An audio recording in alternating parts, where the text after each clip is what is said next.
வணக்கம். நீங்கள் இணைந்திருப்பது சமூகத்தின் பிரதான செய்திகளுடன். செய்திகளுக்காக உங்களுடன் இணைந்து கொள்ளும் நான் ரவிச்சந்திரன் ஜோன் வெஸ்லி. பிரதான செய்திகளுக்குள் செல்வதற்கு முன்னர் முதலில் தலைப்புச் செய்திகள். சீரற்ற வானிலையால் நாடு முழுவதும் 31,000க்கும் அதிகமானோர் பாதிப்பு. கடுமையான மின்னல் தாக்கம். 20 மாவட்டங்களுக்கு அபாய எச்சரிக்கை. மூளைக்காய்ச்சல் அறிகுறியுடைய காய்ச்சல் பரவல். சுகாதார அமைச்சு அவசர எச்சரிக்கை. வித்யா கொலை வழக்கு குற்றவாளி சிறையில் உயிர் மாய்ப்பு. விசாரணைகள் ஆரம்பம். தவறான பிரச்சாரங்களை நம்பி ஏமாற வேண்டாம். இலங்கை மத்திய வங்கி கோரிக்கை. ஹஜ் பெருநாளை முன்னிட்டு விசேட பாதுகாப்பு போக்குவரத்து ஏற்பாடுகள். இனி காப்புறுதி டிஜிட்டல் அட்டை மாத்திரமே வழங்கப்படும். வெளியான அறிவிப்பு. நிலக்கரி கொள்வனவு முறைகேடு தொடர்பில் 28 புகார்கள். விசாரணைகள் ஆரம்பம். விமல் வீரவன்சவுக்கு பிணை வழங்கிய நீதிமன்றம். எதிரெதிரே மோதிய மோட்டார் சைக்கிள்கள். கிளிநொச்சியில் இளம் தாய் பலி. நாய்களின் பிரச்சினைகளுக்கு ஜனாதிபதியிடம் நீதி கோரி யாழில் போராட்டம். அவை முதல் தலைப்புச் செய்திகள். இனி தொடர்வென விரிவான செய்திகள்.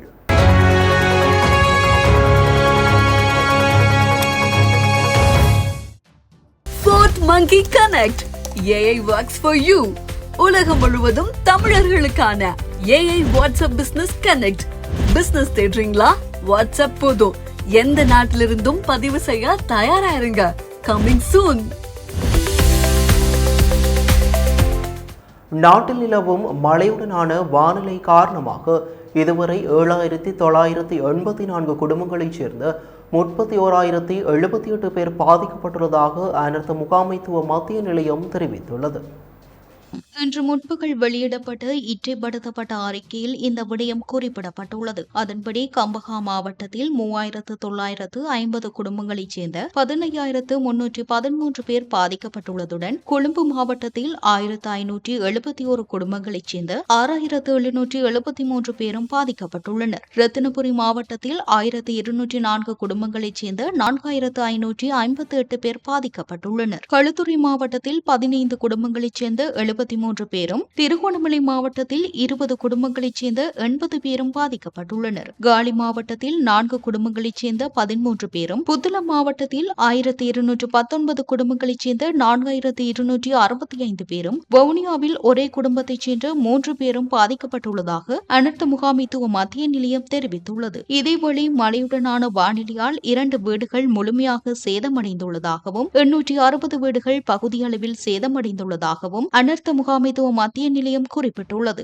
இந்நிலையில் நாட்டின் பல பகுதிகளில் இன்று கடுமையான மின்னல் தாக்கம் ஏற்படும் அபாயம் உள்ளதாக வளிமண்டலவியல் திணைக்களம் எச்சரிக்கை விடுத்துள்ளது. இதன்படி ஊவா மாகாணம் மற்றும் அம்பாறை மட்டக்களப்பு மாவட்டங்களுக்கு இன்றிரவு 11:30 மணி வரை அமலில் இருக்கும் வகையில் மின்னல் தொடர்பான விசேட எச்சரிக்கை வெளியிடப்பட்டுள்ளது. வெளியிடப்பட்டுள்ள அறிக்கையின்படி 4 மாவட்டங்களுக்கு சிவப்பு எச்சரிக்கையும் மேலும் 16 மாவட்டங்களுக்கு மஞ்சள் எச்சரிக்கையும் அறிவிக்கப்பட்டுள்ளன. இன்று பிற்பகல் 1 மணிக்கு பின்னர் சில பகுதிகளில் கடுமையான மின்னலுடன் கூடிய இடியுடன் மழை பெய்யக்கூடும் என்றும் இடியுடன் கூடிய மழை பெய்யும் நேரங்களில் தற்காலிகமாக பலத்த காற்றும் வீசக்கூடும் என்றும் தெரிவிக்கப்பட்டுள்ளது. மின்னல் தாக்கத்தால் ஏற்படக்கூடிய சேதங்களை குறைக்கும் வகையில் மக்கள் அவசியமான பாதுகாப்பு நடவடிக்கைகளை மேற்கொள்ளுமாறும் வளிமண்டலவியல் திணைக்களம் அறிவுறுத்தியுள்ளது.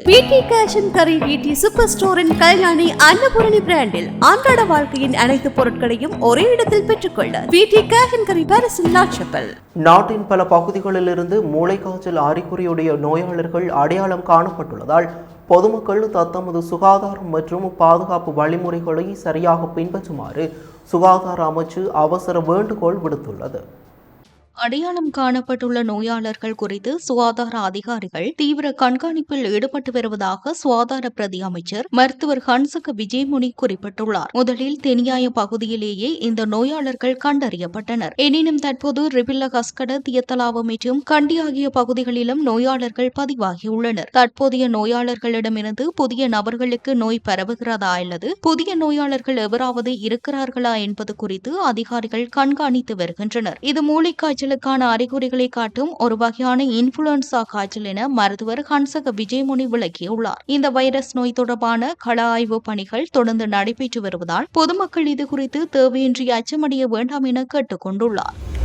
யாழ்ப்பாணம் புங்குடுதீவு மாணவி வித்யா கொலை வழக்கில் மரண தண்டனை விதிக்கப்பட்டிருந்த கைதி யாழ்ப்பாண சிறைச்சாலையில் உயிர் மாய்த்து கொண்ட சம்பவம் தொடர்பில் விரிவான விசாரணைகள் ஆரம்பிக்கப்பட்டுள்ளது என சிறைச்சாலைகள் ஊடக பேச்சாளர் ஏசி கஜநாயக்க தெரிவித்துள்ளார். புங்குடுதீவு மாணவி கொலை வழக்கில் மரண தண்டனை அனுபவித்து வந்த கைதி ஒருவர் யாழ்ப்பாண சிறைச்சாலையில் இன்று தூக்கிட்டு உயிரை மாய்த்துள்ளார். புங்குடுதீவு பகுதியைச் சேர்ந்த 46 வயதுடைய பூபாலசிங்கம் ஜெயக்குமார் என்பவரே உயிரிழந்துள்ளதாக தெரிவிக்கப்பட்டுள்ளது. கடந்த 2015 ஆண்டு மே மாதம் 19ஆம் தேதி புங்குடுதீவு பகுதியைச் சேர்ந்த பாடசாலை மாணவி ஒருவர் பாடசாலைக்கு செல்லும் வழியில் கடத்தப்பட்டு கூட்டு பாலியல் வன்புணர்வுக்கு உட்படுத்தப்பட்டு படுகொலை செய்யப்பட்ட சம்பவம் நாடு முழுவதும் பெரும் அதிர்வலைகளை ஏற்படுத்தியது. இந்த சம்பவம் தொடர்பில் விசாரணைகளை முன்னெடுத்த போலீசார் ஒரே குடும்பத்தைச் சேர்ந்த 3 சகோதரர்கள் மற்றும் மற்றொரு குடும்பத்தைச் சேர்ந்த 2 சகோதரர்கள் உள்ளிட்ட 9 பேரை கைது செய்தனர். ஊர்காவல்துறை நீதவான் நீதிமன்றில் நடைபெற்ற சுருக்க முறையற்ற நீதிமன்ற விசாரணைகளை தொடர்ந்து வழக்கேடுகள் சட்டமா அதிபர் திணைக்களத்தில் பாரப்படுத்தப்பட்டது. அதனைத் தொடர்ந்து 2017ஆம் ஆண்டு வடமாகாணத்தின் முதலாவது ட்ரைலட் ஃபார் தீர்ப்பாய முறைமையில் விசாரணைகள் இடம்பெற்றன. அப்போதைய மேல் நீதிமன்ற நீதிபதிகள் தலைமையில் நடைபெற்ற விசாரணைகளில் 9 எதிரிகளுக்கு எதிராக 41 குற்றச்சாட்டுகள் சுமத்தப்பட்டிருந்தன. பின்னர் 2017ஆம் ஆண்டு செப்டம்பர் மாதம் 27ஆம் தேதி வழங்கப்பட்ட தீர்ப்பில் இருவர் மீதான குற்றச்சாட்டுகளை சந்தேகத்துக்கு இடமின்றி நிரூபிக்க முடியாதமையால் இருவர் விடுவிக்கப்பட்டதுடன் ஏனைய 7 பேருக்கு மரண தண்டனையும் 30 ஆண்டு சிறை தண்டனையும் விதிக்கப்பட்டது. இந்த தீர்ப்பை எதிர்த்து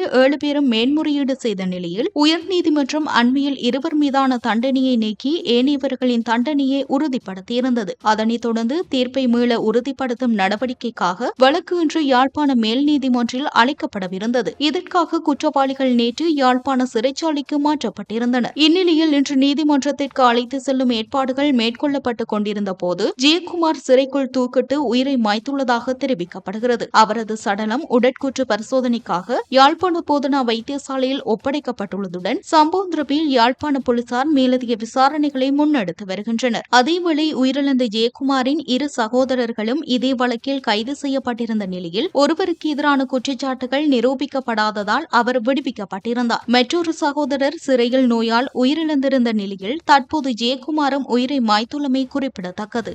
தவறான பிரச்சாரங்களை நம்பி ஏமாற வேண்டாம் என இலங்கை மத்திய வங்கி பொதுமக்களிடம் கோரிக்கை விடுத்துள்ளது. பணமிச்சிடுதல், பணப்புழக்கம் மற்றும் நாணய மாற்று வீதத்தை தீர்மானித்தல் போன்ற விடயங்கள் அது குறித்த விசேட தொழில்நுட்ப அறிவு மற்றும் புரிதலுடன் பகுப்பாய்வு செய்யப்பட வேண்டியவை என்று இலங்கை மத்திய வங்கி குறிப்பிட்டுள்ளது. இத்தகைய தொழில்நுட்ப அறிவில்லாத தரப்பினரால் இந்த நாட்களில் வெளியிடப்பட்டு வரும் தவறான கூற்றுகள் குறித்து பொதுமக்கள் அவதானத்துடன் இருக்க வேண்டும் என்று மத்திய வங்கி விடுத்துள்ள அறிக்கையில் தெரிவிக்கப்பட்டுள்ளது. உலகெங்கிலும் உள்ள இஸ்லாமிய மக்களால் கொண்டாடப்படும் மத விழாக்களில் ஒன்றான தியாக திருநாள் என அழைக்கப்படும் ஹஜ் பெருநாள் இம்முறை எதிர்வரும் 28ஆம் தேதி உதயமாக உள்ளது.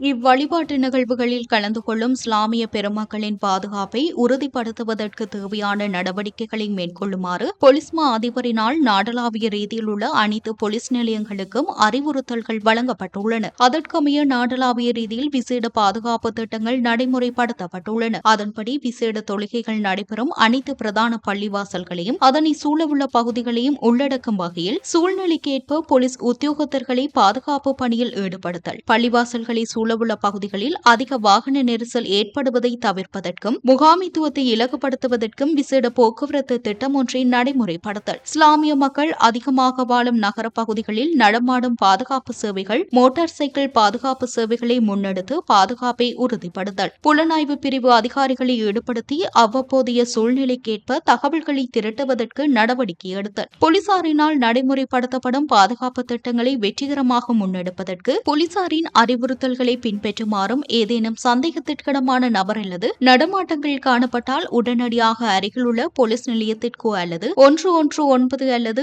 118 ஆகிய அவசர அழைப்பு இலக்கங்களுக்கோ அறிவிக்குமாறு போலீசார் பொதுமக்களை கேட்டுக் கொள்கின்றனர். இந்திய அரசாங்கம் இந்தியா இலங்கை நட்பு திட்டத்தின் கீழ் இலங்கை போலீசாரின் பயன்பாட்டிற்காக 134 ஒற்றைக்கேப்பு வாகனங்களை ஜனாதிபதி அனுரகுமார் திசாநாயக்கவிடம் இன்று உத்தியோகபூர்வமாக கையளித்துள்ளது.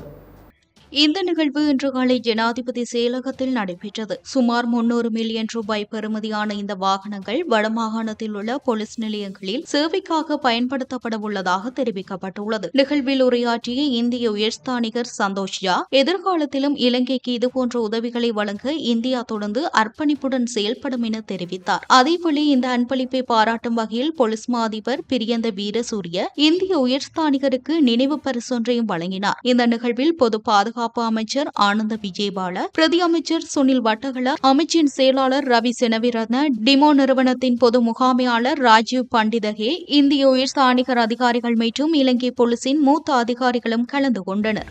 காப்புறுதி அட்டை டிஜிட்டல் மயமாக்கல் செயல்முறையின் கீழ் எதிர்காலத்தில் காப்புறுதி தொடர்பான அனைத்து ஆவணங்களும் டிஜிட்டல் மயமாக்கப்பட உள்ளதாக இலங்கை காப்புறுதியாளர்கள் சங்கத்தின் பொது காப்புறுதி மன்றத்தின் தலைவர் தினோஷ திலங்க தெரிவித்துள்ளார். இன்றைய தினம் அரசாங்க தகவல் திணைக்களத்தில் நடைபெற்ற டிஜிட்டல் காப்புறுதி அட்டை தொடர்பான விசேட ஊடகவியலாளர் சந்திப்பில் கலந்து கொண்டு கருத்து தெரிவிக்கும் போதே அவர் இதனை பகிர்ந்து கொண்டார். தற்போது தங்களது வாகனங்களுக்கு கிடைக்கும் காப்புறுதி அட்டை இனிமேல் அச்சிடப்பட்ட வடிவில் கிடைக்காது என்றும், இனிவரும் காலங்களில் காப்புறுதி நிறுவனங்களிடமிருந்து அதற்குரிய டிஜிட்டல் அட்டை மாத்திரமே வழங்கப்படும். அந்த டிஜிட்டல் காப்புறுதி அட்டையை தங்களது கைபேசிகள், இணையதளம் அல்லது QR குறியீடுகள் மூலம் பெற்றுக்கொள்ள முடியும் என்றும் அவர் குறிப்பிட்டார். அவ்வாறு கொள்ளப்பட்ட டிஜிட்டல் காப்புறுதி அட்டையை எந்தவொரு சந்தர்ப்பத்திலும் சரிபார்த்துக் கொள்ள முடியும் என்றும், அதற்காக 1338 என்ற உடனடி அழைப்பு இலக்கத்தை பயன்படுத்தி அந்த சேவையை பெற்றுக் கொள்ளலாம் என்றும் அவர் சுட்டிக்காட்டினார். கொழும்பு நகரின் மிகச்சிறந்த முகவரிகளில் ஒரு புதிய வாழ்க்கை முறையின் அடையாளம் உருவாகிறது. Blue ocean group. நாட்டில் இடம்பெற்ற நிலக்கரி கொள்வனவு பரிவர்த்தனைகள் தொடர்பான முறைகேடுகளை விசாரணை செய்வதற்காக நியமிக்கப்பட்ட விசேட ஜனாதிபதி ஆணைக்குழு தமக்கு கிடைக்கப்பெற்றுள்ள முறைப்பாடுகளை ஆராயும் பணிகளை உத்தியோகபூர்வமாக ஆரம்பித்துள்ளது.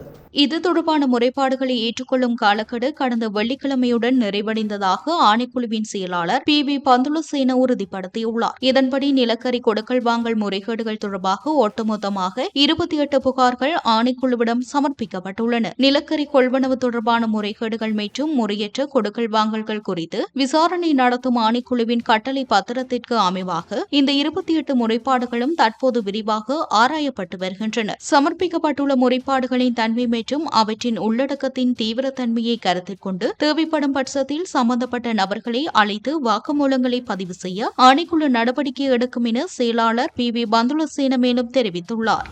அமெரிக்க டாலருக்கு நிகராக வீழ்ச்சியடைந்து வந்த இலங்கை ரூபாய் இன்று மீண்டும் வலுவடைந்துள்ளதாக இலங்கை மத்திய வங்கி தெரிவித்துள்ளது. இன்றைய தினம் வெளியிடப்பட்டுள்ள நாணய மாற்று விகிதத்தின்படி அமெரிக்க டாலர் ஒன்றின் கொள்வனவு விலை 326.01 ரூபாவாகவும் அதன் விற்பனை விலை 336.42 ரூபாவாகவும் பதிவாகியுள்ளது. கடந்த வெள்ளிக்கிழமை அமெரிக்க டாலரின் கொள்வனவு மற்றும் விற்பனை விலைகள் முறையே 342.63 ரூபாவாகவும் மற்றும் 354.03 ரூபாவாகவும் பதிவாகியிருந்தமை குறிப்பிடத்தக்கது. தலங்கம போலீசாரினால் இன்று முற்பகல் கைது செய்யப்பட்ட முன்னாள் அமைச்சர் விமல் வீரவன்ச பிணையில் செல்ல அனுமதிக்கப்பட்டுள்ளார். சந்தேக நபர் கடவெல நீதவான் நீதிமன்றத்தில் முன்னிலைப்படுத்தப்பட்ட போது இந்த பிணை உத்தரவு பிறப்பிக்கப்பட்டுள்ளது. அதன்படி 5 லட்சம் ரூபாய் பெறுமதியான 2 சரீர பிணைகளின் கீழ் அவர் விடுவிக்கப்பட்டுள்ளார். பத்ரமுல்லியில் உள்ள ராணுவ நினைவிடத்தில் ஏற்பாடு செய்யப்பட்டிருந்த ராணுவ வெற்றி கொண்டாட்டத்திற்கான ஒத்திகை நிகழ்வுக்கு இடையூறு ஏற்படுத்தியமை தொடர்பில் வாக்குமூலம் அளிப்பதற்காக இன்று தலங்கம போலீஸ் நிலையத்தில் அவர் முன்னிலையானார். இந்நிலையில் வாக்குமூலம் வழங்கலின் பின்னர் முன்னாள் அமைச்சர் விமல் வீரவங்ச போலீசாரால் கைது செய்யப்பட்டிருந்தார். திருகோணமலை மூதூர் பிரதேச செயலக பிரிவில் டித்வா புயலினால் பாதிக்கப்பட்டவர்களுக்கு வீட்டுக்கு தேவையான பொருட்களை கொள்வனவு செய்வதற்கான காசோலை வழங்கும் நிகழ்வு மூதூர் பிரதேச செயலகத்தில் இன்று திங்கட்கிழமை இடம்பெற்றது.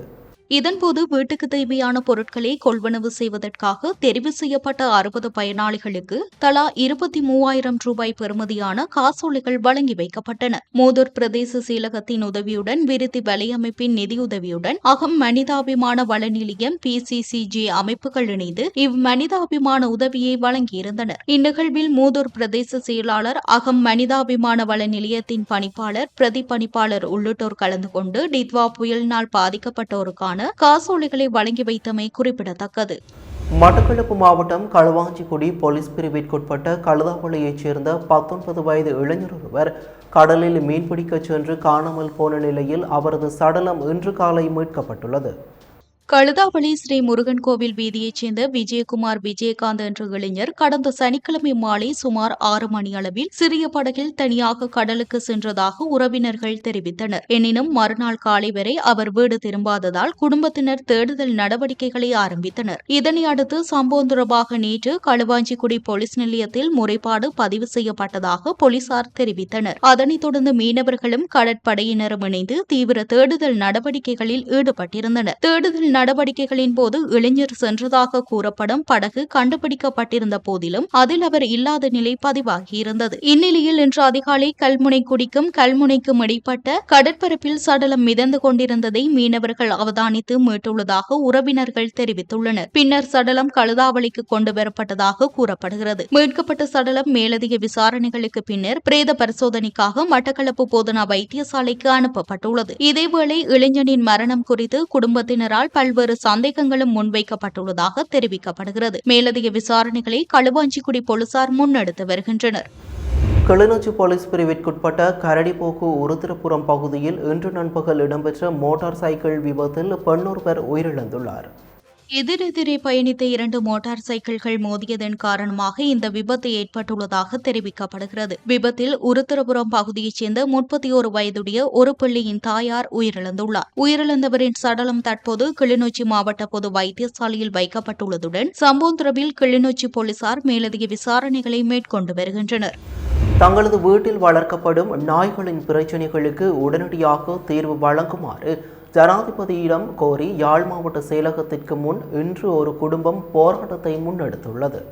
சங்கானையைச் சேர்ந்த புண்ணியமூர்த்தி கோபிராஜ் மற்றும் அவரது மனைவி கோபிராஜ் ரேவதி என்ற தம்பதிகளே இவ்வாறு போராட்டத்தை முன்னெடுத்துள்ளனர். போராட்டத்தில் ஈடுபடுவதற்கான காரணத்தை கடிதம் மூலம் பிரதேச சபைக்கும் உள்ளூராட்சி ஆணையாளருக்கும் அறிவித்துள்ளனர். இதேவேளை போராட்டத்தில் ஈடுபட்ட குடும்பத்தினர் எமது ஊடகத்திற்கு கருத்து தெரிவிக்கையில், யாழ்ப்பாணம் சங்கானை எனும் கிராமத்தில் நாங்கள் இருவருமாக கணவன் மனைவி இருவருமாக திருநாய்களுக்கு ஆதரவு கொடுத்து எம்மால் முடிந்த உதவிகளையும் மற்றும் 49 திருநாய்களை எமது பொறுப்பில் எமது வீட்டில் வைத்து வளர்த்து வருகிறோம்.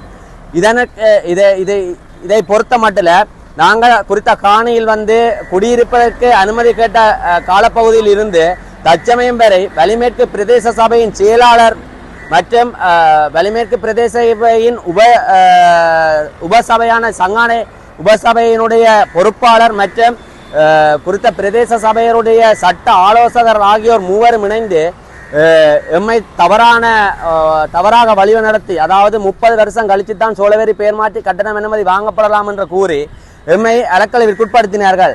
நாமும் எம்மை நம்பி இருக்கிற நாய்களும் வேறு இடம் போறதுக்கு வழி இல்லாமல் எமது குறித்த காணியில் குடியிருப்பதற்கு சில கட்டணங்களை கட்ட வேண்டியிருந்தது.